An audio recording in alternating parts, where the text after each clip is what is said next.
এই দুটো কি বলুন তো? কুন্দ্রি গাছের ডাল। কুন্দ্রির আমার ছাদে একটা টবে আছে কুন্দ্রির ডাল। আগে আমার নিচেই ছিল, উপরে উঠেছিল, একদম ছাদে উঠেছিল। এবার নষ্ট হয়ে গেছে সেই গাছটা, আমি শুধু একটুখানি ওই ছাদে রেখেছি। তো এইটা আমি ছাদ থেকে গাছটা কেটেছি, গোড়াটা রয়েছে, গাছটা কেটেছি, তার ডালগুলো এই দেখুন, এই যে ডালগুলো, এই ডালগুলো আমি পেঁচিয়ে পেঁচিয়ে এরম করে রেখেছি। এই যে দেখে বোঝা যাচ্ছে না, এই যে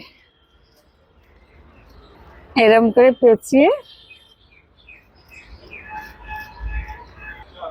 এরম ভাবে পেঁচিয়ে পেঁচিয়ে, এই যে এইখানে মাটিটা একটু খুঁড়ে নিয়ে, এই যে এইভাবে আমি মাটিতে বসিয়ে দেব, নিয়ে এইভাবে উপর থেকে মাটি ছড়িয়ে দিতে হবে। এর থেকেই গাছ হবে। আবার যদি হয়, এখন আমার খারাপ হয়ে গেছে, তবুও যদি হয় আপনাদের আবার দেখাবো। যদি না, এইভাবেই হয়, গাছ এইভাবেই হয়। কুন্দ্রির ডাল এইভাবে কেটে লাগাতে হয়।